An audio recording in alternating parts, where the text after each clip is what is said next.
धनतेरस की पौराणिक कथा। जय श्री कृष्ण, राधे राधे। आप सभी श्रोताओं को धनतेरस की हार्दिक शुभकामनाएं। आप सभी पर माता लक्ष्मी की कृपा सदैव बनी रहे। कार्तिक मास कृष्ण पक्ष की त्रयोदशी तिथि को धनतेरस का पावन पर्व मनाया जाता है। इस दिन देवी लक्ष्मी, कुबेर और भगवान धनवंतरी की पूजा अर्चना की जाती है। धन त्रयोदशी को धनतेरस या धन त्रयोदशी के नाम से भी जाना जाता है, क्योंकि इसी दिन आयुर्वेद के भगवान धनवंतरी जी का आविर्भाव इस धरातल पर हुआ था।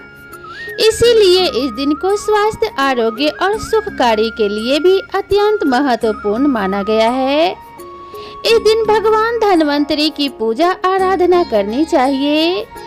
आज धनतेरस का पावन पर्व है और इस पावन पर्व के शुभ अवसर पर आज मैं आप सभी को सुनाने जा रही हूँ धनतेरस की पौराणिक कथाएं।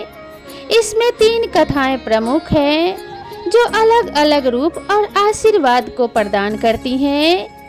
ऐसा माना जाता है कि इस दिन भगवान धनवंतरी समुद्र मंथन के समय अमृत कलश लेकर प्रकट हुए थे। इसीलिए धनतेरस के दिन बर्तन खरीदने की परंपरा होती है। पूजा करने से आरोग्य, सुख की प्राप्ति होती है। धनवंतरी भगवान विष्णु भगवान के अंश अवतार माने जाते हैं और संसार में चिकित्सा विज्ञान के विस्तार और प्रसार के लिए भगवान विष्णु का अवतार हुआ था। इस दिन भगवान धनवंतरी की अपार कृपा प्राप्त होती है और जीवन में कभी भी धन की कमी का सामना नहीं करना पड़ता है। माना जाता है कि इस दिन पूजा के दौरान धनतेरस की कथा को पढ़ने या सुनने से शुभ फल की प्राप्ति होती है।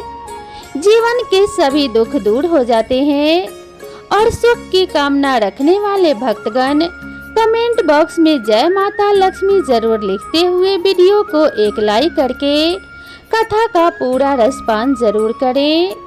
तो सबसे पहले आप सुनेंगे धन प्रदान करने वाली माता लक्ष्मी की कथा। पौराणिक कथा के अनुसार एक बार भगवान विष्णु ने अपने धाम से निकलकर धरती लोक पर जाने का विचार किया और जब उन्होंने इसकी तैयारी की तो माता लक्ष्मी उनसे कहने लगी कि हे स्वामी, आप कहाँ जा रहे हैं? तब भगवान विष्णु ने कहा कि हे देवी लक्ष्मी, हम धरती लोक पर भ्रमण करने जा रहे हैं। भगवान विष्णु की बात सुनने के बाद माता लक्ष्मी ने भगवान विष्णु को भी उन्हें साथ ले जाने के लिए कहा। माता लक्ष्मी की बात सुनने के बाद भगवान विष्णु बोले कि हे देवी लक्ष्मी, तुम मेरे साथ चल तो सकती हो, लेकिन एक शर्त है कि तुम धरती पर पहुंचकर दक्षिण दिशा की तरफ नहीं देखोगी। माता लक्ष्मी ने शर्त मान ली और जैसे ही माता लक्ष्मी और भगवान विष्णु धरती लोक पर पहुँचे तो सूर्य देव उदित हो रहे थे। रात्रि में बहुत तेज बारिश हुई थी। इसकी वजह से आसपास का वातावरण हरियाली की वजह से बड़ा ही मनोरम हो गया था। धरती बड़ी ही सुंदर नजर आ रही थी। विष्णु जी ने लक्ष्मी जी से कहा कि जब तक मैं न आऊं तुम यहीं ठहरो। मैं दक्षिण दिशा की ओर जा रहा हूं, तुम उधर मत आना। भगवान श्री हरि विष्णु के जाने पर लक्ष्मी जी के मन में कौतूहल जागा कि आखिर दक्षिण दिशा में ऐसा क्या रहस्य है जो मुझे मना किया गया है, और स्वयं भगवान चले गए। लक्ष्मी जी से रहा ना गया और जैसे ही भगवान आगे बढ़े तो लक्ष्मी जी भी पीछे पीछे चल पड़ी। कुछ ही आगे जाने के बाद उन्हें सरसों का एक खेत दिखाई दिया जिसमें खूब फूल खिले हुए थे। सरसों की मनोरम शोभा देखकर वह मंत्रमुग्ध हो गई और सरसों के फूल तोड़कर अपना श्रृंगार करने के बाद आगे बढ़ी। आगे जाने पर एक गन्ने के खेत से लक्ष्मी जी गन्ने तोड़कर रस चूसने लगी। उधर श्री हरि विष्णु जी आए और यह देखकर लक्ष्मी जी से कहने लगे कि हे देवी लक्ष्मी, मैंने तुम्हें इधर आने से मना किया था पर तुम नहीं मानी और किसान की चोरी का अपराध कर बैठी। अब तुम इस अपराध के प्रायश्चित में इस किसान की 12 वर्ष तक सेवा करो और समय आने पर मैं स्वयं तुम्हें लेने के लिए आऊंगा। ऐसा कहकर भगवान उन्हें धरती पर छोड़कर क्षीर सागर में चले गए। तब माता लक्ष्मी जी उस गरीब किसान के घर काम मांगने गई और एक साधारण स्त्री के रूप में किसान की चाकरी करते हुए उसके घर में रहने लगी। एक दिन देवी लक्ष्मी जी ने उस किसान की पत्नी से कहा कि तुम स्नान कर पहले मेरे द्वारा बनाई गई देवी लक्ष्मी का पूजन करो, तत्पश्चात रसोई बनाना, तुम जो मांगोगी तुम्हें वही मिलेगा। माता लक्ष्मी ने जैसा कहा था, किसान की पत्नी ने वैसा ही किया। पूजा के प्रभाव और लक्ष्मी जी की कृपा से किसान का घर दूसरे ही दिन अन्न धन रतन स्वर्ण आदि से भर गया। लक्ष्मी जी ने किसान को धन्य धान्य से परिपूर्ण कर दिया। किसान के 12 वर्ष बड़े आनंद पूर्वक व्यतीत हो गए। फिर 12 वर्ष के बाद लक्ष्मी जी जाने के लिए तैयार हुई और भगवान श्री हरि विष्णु जी लक्ष्मी जी को लेने के लिए आ गए। फिर क्या था, किसान ने उन्हें भेजने से इनकार कर दिया। तब भगवान ने किसान से कहा कि उन्हें कौन जाने देता है, यह तो चंचला है, कहीं नहीं ठहरती। इनको बड़े बड़े लोग कहीं रोक नहीं सके। इनको मेरा साफ था, इसीलिए 12 वर्ष से तुम्हारी सेवा कर रही थी। तुम्हारे 12 वर्ष सेवा का समय पूरा हो चुका है। किसान हठ पूर्वक बोला कि नहीं, अब मैं लक्ष्मी जी को जाने नहीं दूंगा। तब लक्ष्मी जी ने कहा कि हे किसान, तुम मुझे रोकना चाहते हो तो जो मैं कहूँ वैसा करो। कल कार्तिक मास कृष्ण पक्ष की त्रयोदशी तिथि है। तुम कल घर को लीप पोत कर स्वच्छ करना, रात्रि में घी का दीपक जलाकर रखना, सायंकाल में मेरा पूजन करना और एक तांबे के कलश में रुपए भरकर मेरे लिए रखना। मैं उस कलश में निवास करूंगी, किंतु पूजा के समय मैं तुम्हें दिखाई नहीं दूंगी, अर्थात अदृश्य रहूंगी। इस एक दिन की पूजा से वर्ष भर मैं तुम्हारे घर में से नहीं जाऊंगी। यह कहकर वह दीपकों के प्रकाश के साथ 10 दिशाओं में फैल गई। अगले दिन किसान ने लक्ष्मी जी के कथन अनुसार पूजन किया और उसका घर धन्य धान्य से परिपूर्ण हो गया।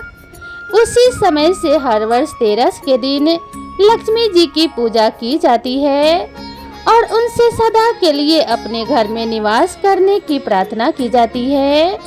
तो प्रेम से बोलिए लक्ष्मी माता की जय। प्रिय श्रोताओं, अब आइए श्रवण करते हैं धनतेरस के दिन सुनी जाने वाली यमदेव की कथा।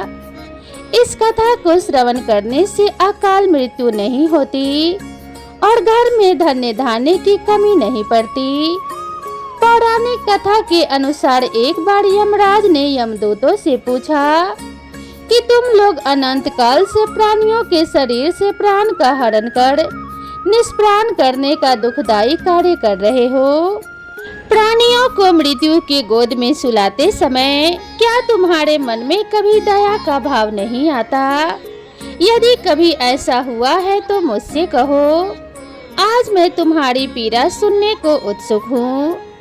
लेकिन दूत यम के देवता के भय से बार बार यही कहते रहे कि हे स्वामी, हम तो अपना कर्तव्य निभाते हैं, आपकी आज्ञा का पालन करते हैं। तब यम देवता समझ गए कि दूत ये बातें किसी दंड के भय से या कर्तव्य विमुख घोषित कर दिए जाने के भय से ही कह रहे हैं। तब उन्होंने यमदूतों के साथ प्रेम पूर्वक बात करके उनके मन में व्याप्त भय को दूर किया और पुनः वही प्रश्न किया। यमदेव के प्रेम पूर्वक बात करने पर दूतों ने एक घटना का जिक्र किया। उन्होंने कहा कि यम देवता, एक बार राजा हेम के पुत्र का प्राण लेते समय उसकी नवविवाहिता पत्नी का करुण विलाप सुनकर हमारा हृदय भी पसीज गया था। इच्छा हो रही थी कि उसके प्राण ना लें, क्योंकि वह तो अल्पायु था। मात्र 16 वर्ष की अवस्था में उसके प्राण शरीर से बाहर आ रहे थे। लेकिन विधि के विधान के अनुसार हम चाह कर भी कुछ न कर सके। यह सुनकर यमराज ने कहा कि मुझे पूरा प्रसंग विस्तार से सुनाओ। यमराज का आदेश पाकर दूत ने प्रसंग बताना शुरू किया।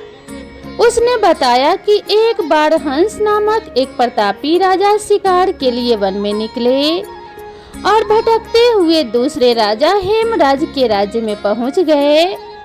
भूख प्यास से व्याकुल राजा हंस का हेमराज ने बड़ा स्वागत किया। उसी दिन हेमराज को पुत्र की प्राप्ति हुई थी। कई वर्ष की प्रतीक्षा के बाद उसके यहाँ पुत्र रूप में संतान की प्राप्ति हुई।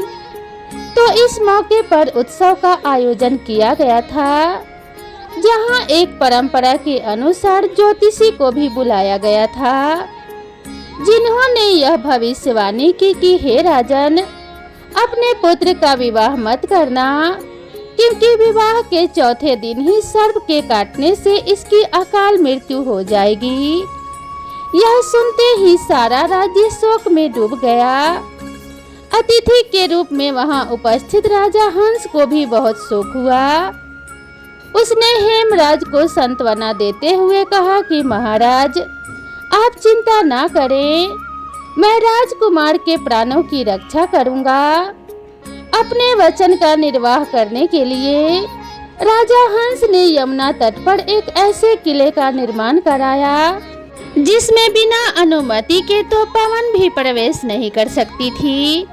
उसी किले में सुरक्षा के बीच राजकुमार तरुण हुआ। राजकुमार ने कभी कोई स्त्री नहीं देखी थी, लेकिन देव योग से उसे एक दिन एक राजकुमारी दिख गई। दोनों एक दूसरे को देखकर मोहित हो गए और उन्होंने आपस में गंधर्व विवाह कर लिया। दोनों साक्षात कामदेव और रति देवी के युगल के समान प्रतीत होते थे। राजा हंस को पता चला तो उसे ज्योतिषी की भविष्यवाणी याद आ गई। हंस और राजा हेमराज दोनों ही विधि के विधान को बदलने का निश्चय करने लगे। विवाह के चौथे दिन मुझे उसके प्राण हरण करने के लिए जाना था और मैं अपना कर्तव्य पूरा करने पहुंचा। उन लोगों ने भांति भांति के यत्न किए ताकि मेरा प्रवेश ना हो सके और चौथा दिन बीत जाए, पर आपके प्रताप से आपके दूतों का प्रवेश कहीं कोई रोक ही नहीं सकता। दूत ने कहा कि मैंने उसके प्राण हर लिए। जहाँ कुछ पल पूर्व तक उत्सव का वातावरण था, वहाँ चीख पुकार मच गई। नवविवाहिता राजकुमारी तो ऐसा दारुण विलाप कर रही थी कि मेरा कठोर मन भी उसे सुनकर विचलित हो गया। हे महाराज, मैं स्वयं भी रोने लगा, परंतु कर्तव्य की डोर से बंधा होने के कारण मैं विवश होकर वहां से उसके प्राण लेकर चला आया। इतनी कथा सुनाकर यमदूत चुप हो गया और वहां एकदम से शांति हो गई। स्वयं यमराज भी इसे सुनकर भावुक हो गए।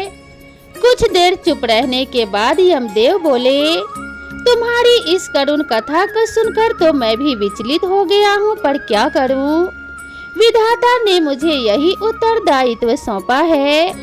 विधि के विधान की रक्षा के लिए हमें यह कार्य करना ही होता है, अन्यथा पूरी पृथ्वी पर असंतुलन हो जाएगा।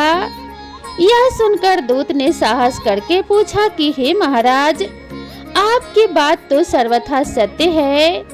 यदि प्राणियों के प्राण न हरे गए तो पृथ्वी पर तो स्थान ही नहीं बच जाएगा। उसकी संपदा एक ही दिन में समाप्त हो जाएगी।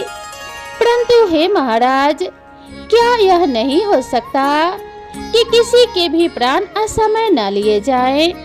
उस राजकुमार की अवस्था तो मात्र 16 वर्ष की थी। उसने अपना जीवन देखा ही नहीं था। यदि उसे जीवन में कुछ और वर्ष मिल जाते, वह जीवन के सुखों का उपभोग करने के उपरांत काल के कवलित होता तो संभवतः ऐसा दुख न होता। क्या ऐसा कोई उपाय नहीं हो सकता जिससे प्राणी असमय मृत्यु के शिकार ना हो पाए। आप इतना तो कर ही सकते हैं। कृपया ऐसा कोई उपाय बताइए जिससे प्राणियों को अकाल मृत्यु ना भोगनी पड़े। इस पर यमराज ने कहा, तुम उचित कहते हो। इसका एक रास्ता मैं तुम्हें बताता हूँ। यमदेव ने कहा कि जो प्राणी कार्तिक कृष्ण पक्ष की त्रयोदशी की रात में मेरा पूजन करके दीपमाला से दक्षिण दिशा की ओर मुंह वाला दीपक जलाएगा, उसे कभी अकाल मृत्यु का भय नहीं रहेगा। साथ ही दीपक जलाते समय उस जीव को जीवन भर धर्म मार्ग पर चलने का वचन भी देना होगा। जो ऐसा करेगा उसे कभी भी अकाल मृत्यु नहीं होगी। वह समस्त सुखों का उपभोग करने के उपरांत ही मृत्यु को प्राप्त होगा। मान्यता है कि तब से ही कार्तिक कृष्ण पक्ष की त्रयोदशी यानी कि धनतेरस के दिन यमराज की पूजा का विधान शुरू हुआ। मान्यता है कि इस दिन यम देवता की पूजा करने से और जो दीप जलाया जाता है, जिसे यम दिया कहते हैं, इससे घर परिवार में किसी की भी अकाल मृत्यु नहीं होती। धनतेरस के दिन माँ लक्ष्मी जी और धनवंतरी भगवान के अलावा कुबेर देवता की भी पूजा की जाती है। और कुबेर देवता की कथा के अनुसार पूर्व जन्म में कुबेर भगवान एक गुण निधि नाम के गरीब ब्राह्मण हुआ करते थे। बचपन में उन्होंने अपने पिता से धर्मशास्त्र की शिक्षा प्राप्त की, लेकिन गलत संगत में आने के कारण उन्हें जुआ खेलने और चोरी करने की लत लग गई। गुण निधि की इन हरकतों से परेशान होकर उनके पिता ने एक दिन उन्हें घर से बाहर निकाल दिया। घर से निकाले जाने के बाद उनकी हालत बहुत दयनीय हो गई और वह घर घर जाकर लोगों से भोजन मांगने लगे। एक दिन की बात है, गुण निधि भोजन की तलाश में गांव-गांव भटक रहे थे, लेकिन उस दिन उन्हें किसी ने भी भोजन नहीं दिया। इसके बाद गुण निधि भूख और प्यास से व्याकुल हो गए। भूख और प्यास के कारण गुण निधि भटकते भटकते जंगल की ओर निकल पड़े। जंगल में पहुंचने पर उन्हें कुछ ब्राह्मण भोग की सामग्री ले जाते हुए दिखाई दिए।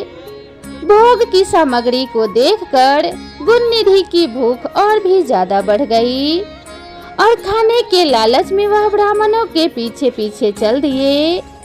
ब्राह्मणों का पीछा करते करते गुण निधि एक शिवालय में अर्थात शिव जी के मंदिर में आ पहुँचे, जहां उन्होंने देखा कि ब्राह्मण भगवान शिव जी की पूजा कर रहे थे और भगवान शिव को भोग अर्पित कर रहे थे। इस प्रकार वे ब्राह्मण भोग अर्पित करने के साथ ही भजन कीर्तन में मगन हो गए। गुण निधि मंदिर में जाकर भोजन चुराने के ताक में बैठ गए।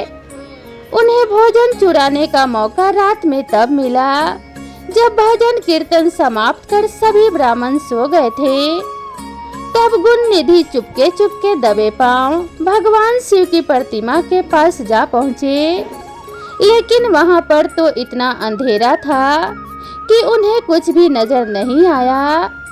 इसीलिए उन्होंने एक दीपक जलाया, लेकिन वह दीपक हवा के कारण बुझ गया और यह क्रम बार बार चलता रहा।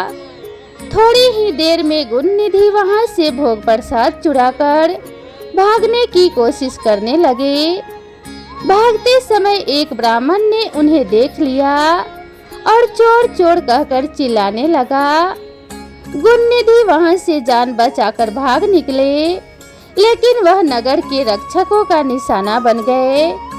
भोजन चुराकर भागते समय गुण निधि की मृत्यु हो गई, लेकिन अनजाने में उनसे महाशिवरात्रि के व्रत का पालन हो गया था, जिसके कारण वह उस व्रत के शुभ फल के हकदार बन गए। अनजाने में ही महाशिवरात्रि के व्रत का पालन हो जाने के कारण गुण निधि अपने अगले जन्म में कलिंग देश के राजा बन गए।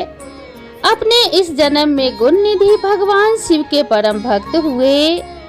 वह सदा भगवान शिव की भक्ति में ही खोए रहते थे और उनकी इस कठिन तपस्या और साधना भक्ति को देखकर भगवान शिव उन पर अत्यंत प्रसन्न हुए। भगवान शिव की ही माया थी जिसके कारण एक गरीब ब्राह्मण धन के कुबेर देवता कहलाए और संसार में पूजनीय बन गए। तब भगवान शिव ने उन्हें आशीर्वाद दिया कि धन त्रयोदशी तिथि अर्थात धनतेरस के दिन उनकी पूजा किए बिना धनतेरस की पूजा सफल नहीं मानी जाएगी। यही कारण है कि धनतेरस के दिन कुबेर देवता की भी पूजा की जाती है और कुबेर देवता को धन के देवता अर्थात धन प्रदान करने वाले देवता के रूप में माना जाता है। जो भी व्यक्ति सच्चे मन से कुबेर देवता की पूजा करता है उनके घर में धन के भंडार भरे रहते हैं। तो प्रेम से बोलिए माता लक्ष्मी की जय, भगवान विष्णु की जय। तो दोस्तों, आप सभी को यह वीडियो कैसी लगी कृपया कमेंट करके जरूर बताएं। वीडियो पसंद आई हो तो वीडियो को लाइक करना ना भूलें और चैनल पर नए हैं तो चैनल को सब्सक्राइब जरूर करें। तो मिलते हैं इसी तरह के नेक्स्ट वीडियो में, तब तक के लिए राधे राधे।